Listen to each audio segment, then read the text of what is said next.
खोसा साहब ये बताइएगा, कौमी बातें हो रही हैं, तुम मेरी जाती बात पे आओ। खोसा साहब ये बताइएगा कि अगर इमरान खान दोबारा वजीर आजम बन जाते हैं, हुकूमत आ जाती है, तो क्या आप कोई वजारत लेना पसंद करेंगे, एक्सेप्ट करेंगे? वाह सुभान अल्लाह, वजीर से ज़्यादा मैं बड़े ओहदों पर रहा हूँ। गवर्नर इनसे बहुत बड़ा ओहदा होता है भाई, मैं ओहदों के लिए नहीं कर रहा। और दूसरी बात ये, इमरान खान वजीर आजम बने ही बने, उसको कोई रोक नहीं सकता है।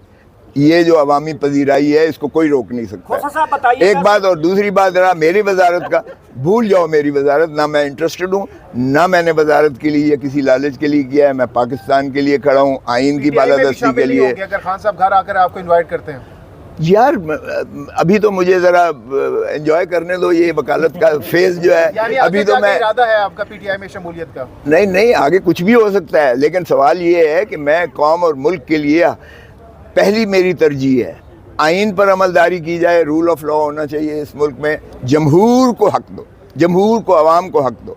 ये अवाम का हक है, इस्तेहकाक है वो किसको वज़ीर आज़म बनाते हैं। सवाल नहीं करेंगे, लेकिन ये जो है ना, आपकी पार्टी रुकनीत खत्म की जा रही है, पर्सनली नहीं कर रहा सर। जरदारी साहब खामोश है, आपके ऊपर कुछ कमेंट नहीं करे। एक तो ये है कि मेरी पार्टी रुकनीत किसी ने ख़त्म नहीं की है। सेंट्रल एग्जीक्यूटिव कमेटी जो रानी शहीद बेनज़ीर भुट्टो की दी हुई थी, उसको कहते हैं बकौल नैयर बुखारी के मुअत्तल किया गया। ये कुछ भी नहीं कर सकता, ये बीबी की दी हुई जो है। और वो चार आने की मेंबरशिप जो अभी तक मुअत्तल नहीं हुई, वो जुल्फ़िकार अली भुट्टो की दी हुई है, बाबा शहीद के हाथ की दी हुई है, वो भी कोई ख़त्म नहीं कर सकता। और आर्टिकल 17 में ये लिखा हुआ है, ये मेरा हर शहरी का इस्तेहकाक है वो पार्टी बनाए। वो पार्टी उसे नहीं निकाल सकती, वो खुद चाहे तो वो पार्टी से निकल सकता है या वो इख्तलाफ कर सकता है। तो इसलिए ये बड़ी छोटी बातें हैं, कानून को पढ़ता नहीं है। नैयर बुखारी ने पढ़ा है पहले, ये आइन मैंने दर्ज करवाया, ये पीपल्स पार्टी का पढ़ा है उसने। कभी वो रोक सकता है कि क्यों इमरान खान की वकालत क्यों कर रहे हो? ये कोई रोक सकता है दुनिया का बंदा? ये इल्ज़ाम लगा सकता है? ये पार्टी, देखें वकील जो है, जाहिर है कि उसकी वकालत, अगर वो पार्टी का वकील है तो और बात है। मैं कोई पार्टी के पे रोल पर हूँ, किसी और को पार्टी ने वकील बनाया होगा। लतीफ़ खोसे को अल्हम्दुलिल्लाह किसी पार्टी ने वकील नहीं बनाया, लेकिन आप सारे जानते हैं। जो पीपल्स पार्टी के वर्कर्स हैं वो ये गिला करते हैं कि आप बजाय इसके कि ये कहें कि बिलावल वजीर आजम बनेगा, बार बार यही कहते हैं कि इमरान खान वजीर आजम बनने जा रहे हैं। हो सकता है इस वजह से वो आपसे नाराज़ हो, गिले शिकवे कर रहे हो। देखें बिलावल, मैं कहता हूँ, चाहता हूँ, बीबी का बेटा है, नवासा है उसका, लेकिन बिलावल अवाम की ताकत से बने, पावर पॉलिटिक्स से ना बने। पीपल्स पॉलिटिक्स जो है, भुट्टो ने पीपल्स सैलाब था उसके साथ, जो है बेनज़ीर भुट्टो अवाम की ताकत से बनी थी। बिलावल के पास इस वक्त सैलाब, ओ भाई, इस वक्त पावर पॉलिटिक्स हो रही है। पावर पॉलिटिक्स में पहले था इलेक्टेबल्स का, भुट्टो ने इलेक्टेबल्स को ज़ीरो कर दिया था, जिसको खंबे को भी टिकट दी थी तो हुआ। अब इमरान खान ने ज़ीरो कर दिया इन इलेक्टेबल्स को। ये जो तरीन की पार्टी है या ये अलीम खान की पार्टी है, इनकी अगर जूते ना मारें लोग, ज़मानतें ना जब्त हो इनकी, तो जो मर्जी मुझे आप सजा देना। इसलिए ये जो है पावर पॉलिटिक्स में इलेक्टेबल्स जब ख़त्म हो गए, तो फिर आप उनको देख रहे हैं जो फरिश्ते हैं। फिर इस तरह मैं वजीर, इस तरह किसी के कंधों पर चढ़ के आने पे मैं किसी को वजीर आजम नहीं एक्सेप्ट करता। सर बताइएगा, आप बड़ी दफ़ा कह चुके हैं कि जो इमरान खान है वो खुमैनी बन के उभर रहा है, क्या आज साफ कर दें बड़ा लीडर जरदारी साहब हैं या इमरान खान है? देखिए, ये मुआवजे वाली बात तो है नहीं। अवामी पजीराई, इस वक्त आप गली में चले जाएं किसी पर, आपको पता चल जाएगा। मैंने जरदारी साहब और बिलावल के साथ मेरी मीटिंग हुई थी 1.5-2 महीने पहले। तो मैंने कहा जी क्या आपको वही कहूँ, एक जरदारी सब पे बारी, अगली बारी फिर जरा जो आपके खुशामदी 24 घंटे आपको कहते हैं, ये सच बताऊँ? मैंने कहा बाहर निकले, मन की लोग गालियाँ दे रहे हैं। ओ भाई, किस दुनिया में रहते हो? बाहर तो निकलो ज़रा। पीडीएम की हुकूमत को जो लोग गालियाँ दे रहे हैं, आप पर महंगाई का कोई असर नहीं हुआ। आप बिजली के बिल खुशी से दे रहे हो। आप अपनी जो है गाड़ी है या मोटरसाइकिल है, जो भी है, आप पेट्रोल पंप पे जाते हुए आपको खौफ नहीं आता?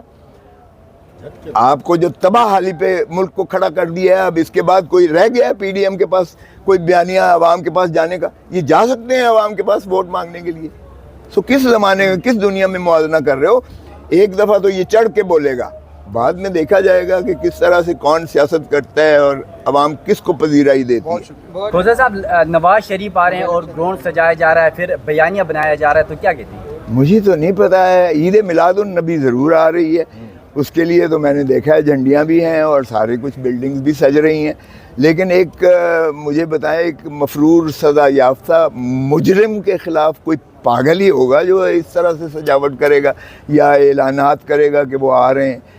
पता है आपको कि किसी जो है सज़ा याफ्ता को या जिसके वारंट निकले हों बिला ज़मानत, उसको पनाह देना भी जुर्म है। 216 ज़रा ताज़ीरात पाकिस्तान पढ़ लें भाई साहब, जो उसको जहाज़ में लेकर आएंगे वो भी अंदर होंगे और घर में रखेगा वो भी अंदर होगा। 216 ये है कानून आपका। इतलाक़ करें ना, कहते हैं ना लेवल प्लेइंग फील्ड और सभी को जो है कानून बराबर होना चाहिए, तो बराबर करें। एक आम आदमी का तो घर पे जब कोई मफरूर जाके रुकता है उसके सारे घर को उठा लेते हो, रेड मार के उसकी औरतें, उसके बच्चे, उसके घर के अफराद, और उनको तो 216 में अंदर करके उनको सज़ा भी करवाते हो कि इन्होंने पनाह दी है एक मफरूर को। तो यहाँ तो एक सज़ा याफ्ता अदालती मफरूर है। किस चीज़ की आप बात कर रहे हो? एक तो जो है अगर उसने आना होता तो 16 महीने भाई साहब की हुकूमत रही है वो आ जाता। और ये जो लॉलीपॉप दिया है ना शहबाज शरीफ ने, अपने तो इसने केसेस सारे 16 महीने में ख़त्म कर लिए। अपनी कहना नहीं चाहिए कुलसूम नवाज साहिबा के, हमजा शरीफ शहबाज के, सलमान शहबाज के, अपने तो सारे ख़ानदान के टब्बर के केसेस इसने ख़त्म करवा लिए। भाई साहब के तो नहीं करवाया, एक केस भी भाई साहब का नहीं करवाया, ख़त्म। आपको नीयत नहीं नज़र आ रही। और फिर जब माशाअल्लाह छुट्टी रुख्सती की है 16 महीने के बाद, तो फिर फरमा गए हैं कि मैं तो 30 साल से जो है उनकी आंखों का तारा हूँ। फिर उनको पैगाम दिया कि मैं ही हूँ। और फिर जब लंदन जाता है और बयानिया आता है कि नहीं छोड़ूंगा, नवाज शरीफ कहता है ना बाजवे को छोड़ूंगा, ना फैज़ को छोड़ूंगा, ना बाबा रहमते साहब का चीफ जस्टिस को छोड़ूंगा, ना खोसे को छोड़ूंगा, और ना ही एक सिटिंग चीफ जज है सुप्रीम कोर्ट का उसको छोड़ूंगा। और वापस जब भाई साहब तशरीफ़ लाते हैं तो यहाँ उनको बड़े आराम से एक पैगाम मिलता है कि जाओ उसको बता दो हम तो अपना मुर्दा की भी जो है, मरे हुए का भी हम अपना दिफा करते हैं। तुम्हें जुर्रत कैसे हुई ये कहने की, उनके नाम लेकर करने की? तो भाई साहब वापस तशरीफ़ ले गए और बड़े भाई साहब को कहा कि आप बयानिए को जो है ये बदलें। अब ये इस अंदाज से आप समझते हैं कि नवाज शरीफ वापस आएगा? अच्छा, शहबाज शरीफ मना करने गया उसे, और ना मरियम का कोई फ्यूचर है ना नवाज शरीफ का है।